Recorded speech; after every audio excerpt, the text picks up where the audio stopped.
You want details? Fine. I drive a Ferrari, 355 Cabriolet. What's up? I have a ridiculous house in the South Fork. I have every toy you can possibly imagine.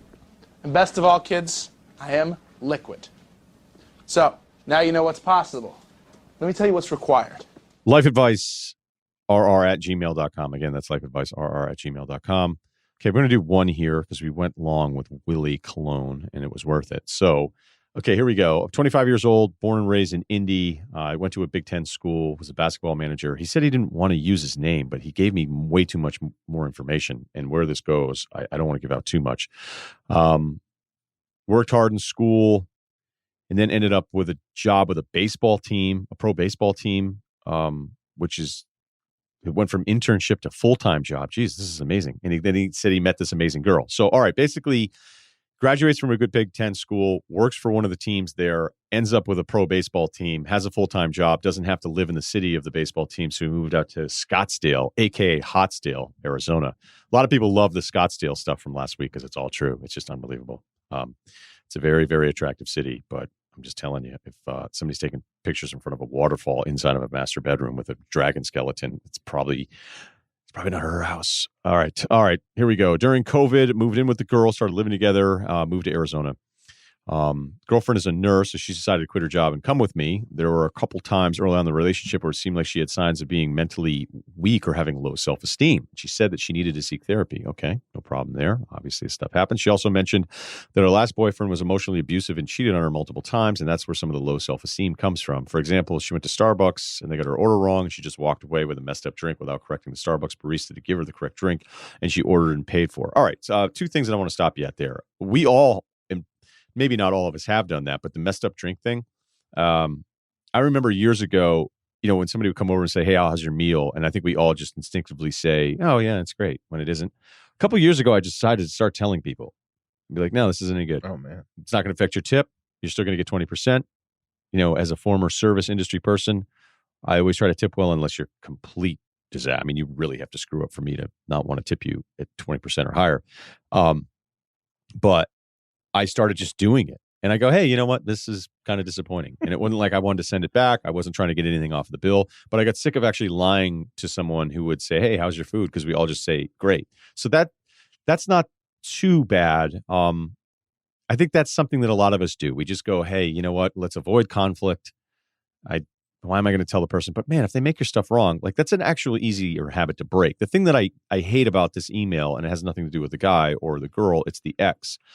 I don't understand why some of you guys do this. And I've dated girls that have gone through this with ex-boyfriends. The guys that you do this thing, you're so fucking insecure as a guy that you dump all over the girl you're with to almost beat her down mentally so that then she thinks you're this amazing catch and she never wants to leave you. So you're so afraid of losing the girl that you're with. You tell a beautiful girl that she's ugly. You'll say nobody else will ever want to date you if it weren't for me. I mean, it's unbelievable. Some of the girls, look, I'm not married and I'm in my 40s, so I've been around, and I don't want to sound like a scumbag. I'm just saying, you go through your arcs of spending time with different people throughout your life, and it wasn't like I was off the market at 30 years old. It's just I can't believe the number of people that I've met that would say, oh yeah, my former whatever, he would just go, you look ugly today, and it was just this pattern.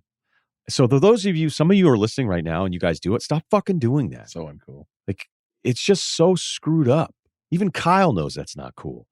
But it happens way more often than you think. And, maybe some of you guys that have been married and have been dating for a really long time, you're like, oh, it doesn't. It does. And it's all based in the man's insecurity that he feels like he has to make his partner feel worse about herself. And that's the most disappointing thing. Like, I think one of the things, if I were to delve into, do you ever see when a guy wins an award for, a Grammy or, best screenplay or, Golden Globes, Oscars, all this kind of stuff, the guy will like look over and point to his wife and say, hey, I could have never done it without her. I'm not sure that that's always true. Like I always kind of joke and think, what if you were single and accomplished something? You'd be like, I'd like to thank no one. I did this on my own.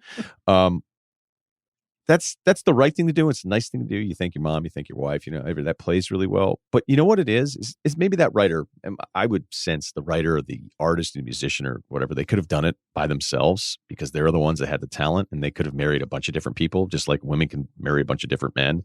And the point is, though, is that even if all of that stuff's bullshit and superficial, it's that when you actually decide to spend a lot of time with somebody else, part of that, I don't want to say contract because it seems impersonal, but part of that understanding of getting into that relationship is that you're always going to be there when the other person needs you to be there, and that you're going to prop them up, and you're going to tell them things are going to be great when you may think, I'm not sure if this is going to work out. But my role in this is to make sure that I'm here and be supportive as much as I possibly can. I'm not saying being supportive every single time for every idea that your spouse or girlfriend has every time that you're together, but to be the opposite of that, to be like, oh, you're a loser. Oh, you're not pretty. Oh, no one else is going to like you. Oh, you're never going to get like, why even date anybody? Because if that's what you're doing to people, you're just fucking them up. And it ends up, instead of paying it forward, it's inherited by the next person, as this guy is talking about this. So I do think some of you guys out there suck. Okay, so this has led to anxiety and people pleasing for her. Has gotten to the point where she has panic attacks. I guess his parents flew out to Scottsdale and she was really worried. She wanted to be perfect, so she was having panic attacks. Okay. As I mentioned before, she said she needs to go to a therapist to deal with the things she's going through. We're approaching a year in a relationship and she's still not sought out therapy when all the signs point towards going to therapy with the most beneficial. It's also very irritating when she spends her free time watching The Office episodes for the 100th time. Well, that I can kind of understand. And runs from doing productive activities or keeping her word on things she says she will do but never actually gets done. This lie ties into the people pleasing. Okay, so his question is, what should I do in this situation? Do I try my hardest to convince her to find a therapist, or I just let it go and ignore it? Am I nitpicking her? I really do think this type of people pleasing, suppressing feelings, and growing inner anxiety of her is affecting our relationship and putting a burden on her mental health. This is starting to get heavier. All right, I could, and I just mean like my own limitations. I just, how much do you really want to listen to me? Did you hear us with Willie Colon earlier? I could be wrong, but if we were to get married and have kids, I think she would go further and teach our kids to suppress their thoughts. I don't know. I don't know if that's true or not. Again, not a parent. I can understand like, hey, I don't want my kid to be raised this way. So if she does this, does that mean that, the next person is going to do this? I don't think that's entirely fair. I don't think she's going to go around saying like, hey, make sure you repress every one of your feelings and thoughts because that's what I do as your mother. I think that's projecting a little bit too much. To me, it seems like if she just put her mind to her hard work, she can grow out of her people-pleasing, suppressing feelings habits, but at the same time, it looks like she does not want to put in the work and would rather suffer.